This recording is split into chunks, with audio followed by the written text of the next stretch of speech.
Selamat pagi, Ibu Bapak, Saudara-saudari yang dikasihi Tuhan.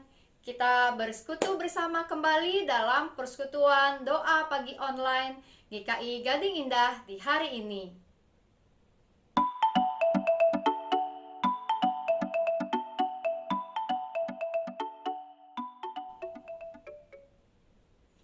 Apa kabar Ibu Bapak, Saudara-saudari yang kasih Tuhan? Semoga hari ini dalam keadaan semangat dan sukacita di dalam menjalankan hari yang Tuhan berikan kembali kepada kita.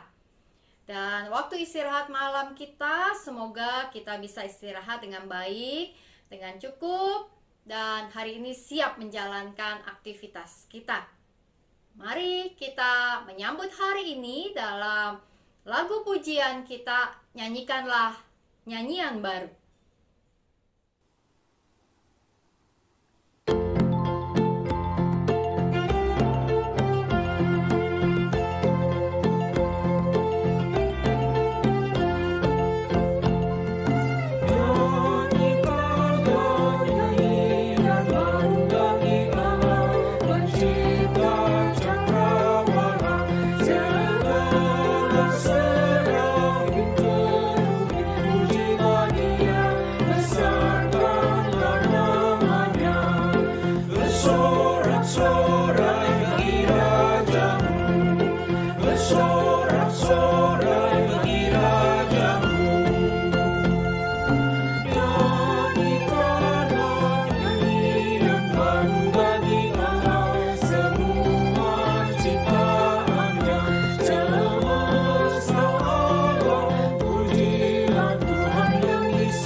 Bersorak-sorai memuji Tuhan, itu yang kiranya kita naikkan dalam lagu kita, tapi bukan hanya dalam lagu kita. Dalam sepanjang hari yang kita jalani, kiranya kita terus bersyukur kepada Tuhan atas hari yang Tuhan sudah ciptakan. Mari Ibu Bapak Saudara-saudari, kita siapkan diri kita membaca dan merenungkan firman Tuhan. Kita berdoa terlebih dahulu. Tuhan yang Maha Kasih, kami datang ke hadapan hadirat-Mu, memuji, memuliakan nama-Mu Tuhan, karena sungguh Engkau yang layak untuk kami puja dan kami sembah. Hari ini Tuhan, kami kembali menjalankan hari yang baru yang Tuhan berikan. Maka menjadi hari yang baru dengan semangat yang baru, dengan harapan yang baru, dengan setiap juga motivasi baru yang Tuhan berikan. Tuhan, kami saat ini juga menyiapkan diri kami untuk membuka telinga kami, juga membuka hati dan pikiran kami untuk firman Tuhan.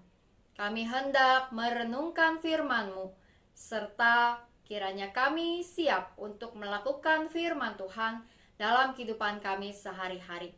Dalam nama Tuhan Yesus kami berdoa. Amin.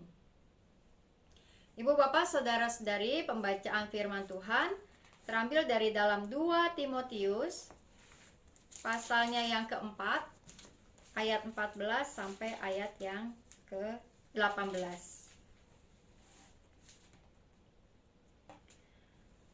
Alexander, tukang tembaga itu, telah banyak berbuat kejahatan terhadap aku. Tuhan akan membalasnya menurut perbuatannya. Hendaklah engkau juga waspada terhadap dia, karena dia sangat menentang ajaran kita. Pada waktu pembelaanku yang pertama, tidak seorang pun yang membantu aku. Semuanya meninggalkan aku. Kiranya hal itu jangan ditanggungkan atas mereka. Tetapi Tuhan telah mendampingi aku dan menguatkan aku, supaya dengan perantaraanku Injil diberitakan dengan sepenuhnya, dan semua orang bukan Yahudi mendengarkannya. Dengan demikian aku lepas dari mulut singa. Dan Tuhan akan melepaskan aku dari setiap usaha yang jahat. Dia akan menyelamatkan aku sehingga aku masuk ke dalam kerajaannya di sorga. Baginya lah kemuliaan selama-lamanya. Amin. Ibu bapak saudara-saudara yang kasih Tuhan, tentu familiar dengan peribahasa ada gula, ada semut. Ada gula, ada semut adalah peribahasa yang memiliki arti di mana ada kesenangan, pasti di situ orang-orang akan berkerumun atau berkumpul. Nah, ungkapan ini biasanya dipakai untuk menggambarkan situasi orang-orang yang memiliki kesuksesan, baik itu secara finansial, punya jabatan, populer, tenar, punya kehebatan tertentu, maka orang-orang akan datang banyak berkerumun menjadi teman, sahabat, dan terus berada bersamanya. Nah, namun juga ketika kemudian gulanya sudah habis, atau kalau misalnya orang yang secara sukses secara finansial kemudian memiliki penurunan ekonomi atau bangkrut, atau mereka yang sudah tidak lagi menjabat, atau mereka yang sudah tidak lagi populer dan sebagainya, gulanya sudah habis, kehebatannya sudah habis, kesuksesannya sudah habis, kelebihannya sudah habis, maka orang-orang akan meninggalkan atau menyingkir. Nah, di dalam Alkitab ada sebuah ayat dari Amsal, pasalnya yang ke-19, ayat yang keempat. Alkitab mengatakan gini: kekayaan menambah banyak sahabat, tetapi orang miskin ditinggalkan sahabatnya. Ungkapan Amsal ini menggambarkan situasi yang terjadi secara umum, bahwa tadi seperti ada gula, ada semut, ada orang yang memiliki kekayaan, maka ada orang-orang yang kemudian menjadi teman dan sahabat, rekan, atau bahkan mengaku-ngaku saudara. Namun ketika orang menjadi miskin atau juga kekayaannya tidak ada lagi, maka ada banyak orang yang meninggalkan orang tersebut. Nah, ibu bapak saudara-saudari yang dikasihi Tuhan, hal itu memang tidak menyenangkan, namun bisa terjadi dalam kehidupan kita. Bahwa ketika kita memiliki sebuah kelebihan, kita memiliki kekayaan, kita memiliki jabatan, mungkin akan ada banyak orang yang kemudian mendekat kepada kita. Namun ketika kita sudah tidak memiliki apa-apa, jangankan orang mendekat, mungkin orang menjauh. Dan ketika kita mencari orang lain untuk meminta pertolongan, bahkan kadang-kadang sulit untuk menemukannya. Nah, ibu bapak saudara-saudari, di dalam Alkitab pembacaan firman Tuhan hari ini adalah surat kedua Rasul Paulus kepada Timotius. Dan bacaan kita ayat ini adalah bagian akhir dari surat 2 Timotius atau bagian penutup suratnya. Di akhir surat ini, Rasul Paulus memberikan nasihat kepada Timotius agar tetap melaksanakan, menjalankan tugas pelayanan, sekalipun ada banyak kesulitan dan tantangan. Tetap menjalankan tugas pelayanan, sekalipun orang-orang memperlakukan Timotius dengan buruk. Lalu Paulus memberikan contoh tentang peristiwa yang ia alami dengan Alexander. Dikatakan bahwa Alexander ini adalah orang yang menentang ajaran Paulus. Dan sepertinya Alexander ini adalah seorang yang cukup ternama. Dia mungkin punya jabatan atau populer, atau juga dia adalah seorang yang punya bisnis yang berhasil. Secara khusus Paulus menuliskan pekerjaannya, yaitu tukang tembaga atau pandai besi, yang pada waktu itu merupakan sebuah keahlian yang jarang dimiliki oleh banyak orang. Maka bisnis yang dimiliki oleh Alexander adalah sebuah bisnis yang perlu diperhitungkan. Nah, namun Alexander ini menentang ajaran Paulus, tidak menyukai apa yang Paulus ajarkan. Dan bahkan kemudian Paulus sampai harus memberikan pembelaan dirinya. Nah, perhatikan apa yang Alkitab kemudian sampaikan di dalam ayat yang ke-16 ketika Paulus mengatakan, pada waktu pembelaanku yang pertama, tidak seorang pun yang membantu aku. Semuanya meninggalkan aku. Paulus harus membela ajarannya, membela dirinya. Ajaran itu telah diterima tentu oleh banyak orang yang telah percaya kepada Tuhan Yesus karena ajaran Paulus, sudah banyak juga murid-muridnya. Namun ketika Paulus diperhadapkan dengan Alexander yang menentang ajarannya, maka Paulus mengalami peristiwa yang tidak menyenangkan. Ia ditinggalkan oleh orang-orang yang selama ini ada bersamanya. Bahwa tidak ada seorang pun yang menemani Paulus, yang membela Paulus pada saat itu. Mungkin karena mereka takut membela Paulus, atau mereka juga sungkan dengan Alexander pada saat itu, atau mereka memang tidak peduli atau tidak siap dengan resikonya jika mereka berada di pihak Paulus.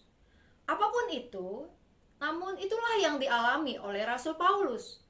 Dia sedang mengalami sebuah pertentangan dan dia harus membela dirinya, namun orang-orang yang selama ini ada bersamanya meninggalkan dia.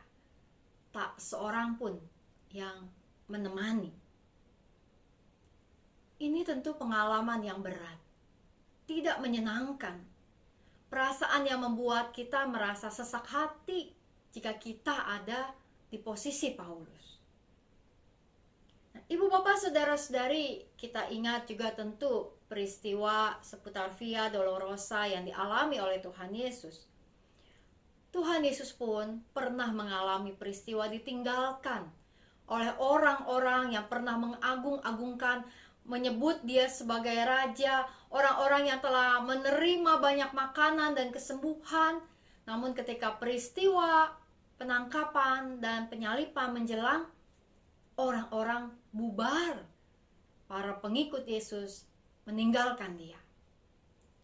Pun yang masih ada, yaitu murid-murid yang bersamanya, adalah murid-murid yang kemudian tertidur di saat peristiwa genting di Taman Getsemani, atau menyangkal seperti Petrus. Dan orang-orang murid-murid itu menjauh, tinggal para perempuan yang tetap mendekat ke salib Yesus. Maka Yesus Kristus mengerti artinya ditinggalkan. Yesus Kristus mengerti artinya tidak dipedulikan. Yesus Kristus mengerti artinya berjuang sendirian. Sebuah ayat dari dalam Ibrani, pasalnya yang kedua, ayat yang ke-18 mengatakan, sebab oleh karena ia sendiri telah menderita karena pencobaan, maka ia dapat menolong mereka yang dicobai. Ketika orang-orang menjauh dari kita, pada saat kita membutuhkan mereka, pada saat kita ditinggalkan sendiri, Paulus, sebagaimana juga Tuhan Yesus, mengajak kita untuk menghayati bahwa kita tidak perlu menyalahkan mereka yang meninggalkan kita. Dalam ayatnya yang ke-16, Paulus mengatakan, kiranya hal itu jangan ditanggungkan atas mereka. Apa artinya? Artinya bahwa Paulus merelakan pengalaman itu. Paulus mencoba untuk memahami ada orang-orang yang memang menjadi mundur untuk membela dirinya. Ada orang-orang yang meninggalkan dia. Nah, Ibu, Bapak, Saudara-saudari yang kasih Tuhan, Itulah yang mau sama-sama juga kita hayati dalam kehidupan kita. Ketika kita sedang jaya, kita sedang hebat, kita sedang sukses, ada banyak orang yang bisa datang mendekat kepada kita. Menjadi teman, menjadi bahkan keluarga yang tadinya gak deket, jadi deket. Orang-orang yang merasa kemudian mengenal diri kita.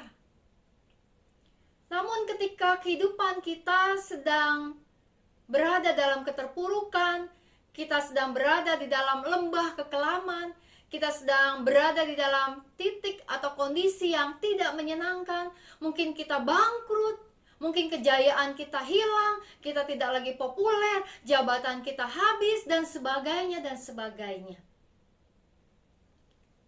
Bisa, orang-orang lain bisa meninggalkan kita. Bahkan orang-orang lain seakan-akan menghilang saat kita mencoba minta tolong kepada mereka. Lalu ketika hal itu kita alami, ibu bapak saudara-saudari, marahkah kita pada mereka? Kesalkah kita? Dendamkah kita? Sebagai manusia, ya, itu bisa kita alami. Kita bisa merasa kecewa. Dulu saya sukses, datang tiap hari ke rumah saya. Begitu saya sudah susah, dicari-cari, ditelepon-telepon, lenyap. Hal itu bisa menyakitkan buat kita. Bisa membuat kita menjadi kecewa. Namun mari kita juga menghayati diri kita sebagai umat Tuhan. Tuhan pun mengerti rasa ditinggalkan dalam kondisi sulit. Dan situasi itu bagi Yesus Kristus Tuhan kita.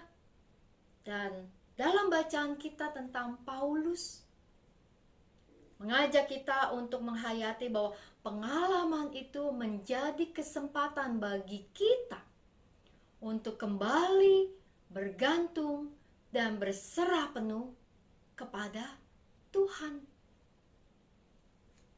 Bahwa kita tidak menggantungkan kebahagiaan kita, kita tidak menggantungkan kenyamanan kita, kita tidak menggantungkan kehidupan kita kepada orang-orang lain.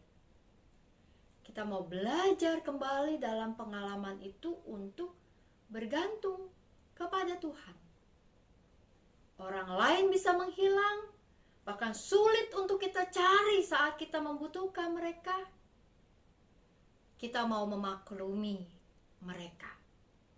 Kita mau mendoakan mereka. Mungkin mereka punya masalah mereka sendiri. Mungkin mereka takut untuk mendekat kepada kita. Mungkin mereka sungkan, atau mereka mungkin tidak tahu caranya untuk membantu kita. Atau mungkin mereka sedang juga memiliki kerepotan dengan diri mereka sendiri, dengan keluarga atau usaha mereka. Mari hal itu tidak menjadi fokus kita. Hal itu tidak membuat kita menjadi orang-orang yang kecil hati, lalu putus asa. Kita mau melewati pengalaman itu bersama dengan Tuhan yang tidak pernah meninggalkan kita. Tuhan yang akan selalu memberikan jalan keluar tepat pada waktunya, dan Tuhan juga yang akan mengirimkan orang-orang yang tepat pada waktu yang tepat. Bahkan terkadang, bukankah pertolongan itu atau kekuatan atau harapan bisa datang dari orang-orang yang tidak kita duga, dari orang-orang yang tidak kita sangka selama ini. Ternyata mereka tetap ada untuk menemani, menolong, atau sekedar bersama dengan kita melewati atau menghadapi kesulitan kita. Nah, ibu bapak saudara-saudari yang dikasihi Tuhan, menghadapi pengalaman ketika kita ditinggalkan sendiri dalam pergumulan kita, adalah pengalaman yang tidak menyenangkan buat kita. Berat, sulit, tapi kita mau kembali menggunakan kesempatan itu untuk bergantung secara penuh kepada Tuhan yang setia, yang tak pernah meninggalkan kita dan mengirimkan pertolongan tepat pada waktunya. Kiranya Tuhan menguatkan dan menolong kita melewati setiap perjalanan hidup ini dalam suka dan duka kita, dalam semua kehebatan maupun kegagalan kita. Kita mau jalani semuanya bersama dengan Tuhan yang setia. Kiranya Tuhan menguatkan kita. Mari kita nyanyikan lagu pujian kita, Bila Badai Hidup Menerpamu.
Selalu janji Tuhan, karena Tuhan setia dan Ia akan terus menemani kita melewati semua pengalaman hidup kita, juga pergumulan kita.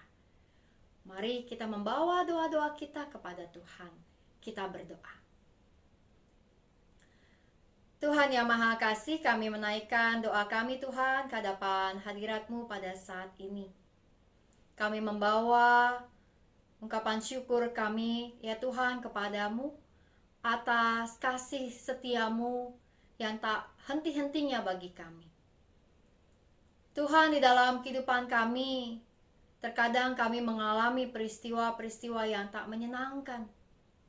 Ketika teman, sahabat, kerabat, keluarga meninggalkan kami sendiri, melupakan kami. Bahkan mereka tak ada untuk memberikan pertolongan pada saat kami sulit atau susah. Tuhan, kami mau berdoa biarlah kiranya Engkau mengampuni mereka dan berikan kami hati yang lapang untuk menerima kenyataan itu, bahwa ada orang-orang yang tak hadir, tak menemani kami melewati pergumulan kami. Sebaliknya, biarlah kami mensyukuri setiap perbuatan dan karya Tuhan untuk terus menguatkan kami. Dan kami belajar kembali untuk berserah dan bergantung penuh kepadamu Tuhan, saat kami punya pergumulan, saat kami berada dalam keterpurukan, saat kami berada di dalam kesusahan, saat kami berada dalam kebangkrutan, saat kami berada di dalam kegagalan. Tuhan, kami mau kembali menyadari dan mensyukuri bahwa Engkau ada menemani kami, bahkan memberikan kekuatan dan jalan keluar. Kami berdoa ya Tuhan saat ini untuk setiap kehidupan kami sebagai umat-Mu di tengah-tengah situasi kondisi pandemi ini Tuhan. Biarlah kiranya setiap usaha atau pekerjaan yang kami tekuni dapat menghasilkan pencaharian bagi keluarga kami. Ada banyak hal yang terus juga kami jalani dengan harapan di dalam Engkau. Kami mau terus berserah kepadamu. Kami berdoa juga ya Tuhan untuk setiap mereka yang sedang menjalankan studi mereka dengan semua tantangan yang ada. Biarlah kiranya tetap ada sukacita dan semangat untuk menjalani. Kami berdoa untuk berbagai persiapan pembelajaran tatap muka yang mulai dijalankan di berbagai tempat di Indonesia ini. Biarlah kiranya setiap kebijakan dapat diambil dengan baik untuk tetap menjaga kesehatan kami bersama. Kami berdoa untuk proses vaksinasi yang terus dijalankan di berbagai tempat, juga di klinik Gria Kasih Indah. Kiranya dapat terus memberikan daya tahan tubuh yang semakin luas bagi masyarakat di masa pandemi ini.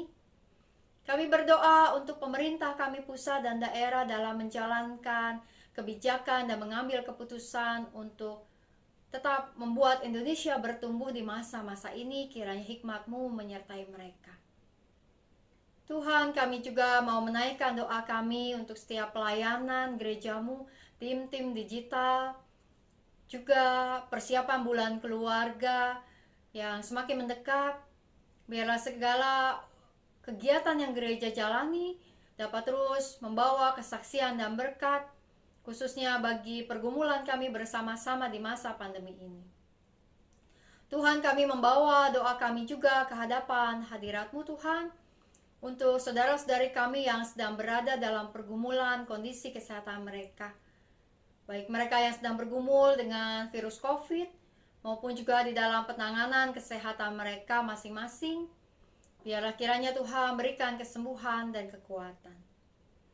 Kami berdoa juga ya Tuhan untuk pengurus doa pagi. Kiranya Tuhan berkati dalam setiap pelayanan-pelayanan yang mereka jalani. Kami menaikkan doa kami juga bagi Saudara Ronald dan Catherine yang akan melangsungkan pemberkatan nikah, serta Adit dengan Desi. Biarlah di dalam semua persiapan mereka menjelang pemberkatan, juga dalam pelaksanaan untuk memulai rumah tangga yang baru, mereka terus berada di dalam penyertaan Tuhan, dan Tuhan berikan kesehatan bagi seluruh keluarga. Tuhan yang Maha Kasih, kami membawa doa-doa kami Tuhan ke hadapan hadirat-Mu. Kami percaya Engkau mendengar, dan biarlah kiranya Tuhan Engkau yang terus menemani, menguatkan, dan menjaga kami dalam semua perjalanan hidup kami. Hanya dalam nama Tuhan Yesus kami berdoa. Amin. Ibu, Bapak, Saudara-saudara yang kasih Tuhan, selamat menjalani hari ini, dan semua pengalaman kita di hari ini biarlah menjadi pengalaman di mana kita diperkaya dengan iman kita kepada Tuhan, dan menjadi kesaksian serta berkat bagi banyak orang. Selamat pagi, salam 3S, sehat, semangat, sukacita. Tuhan memberkati.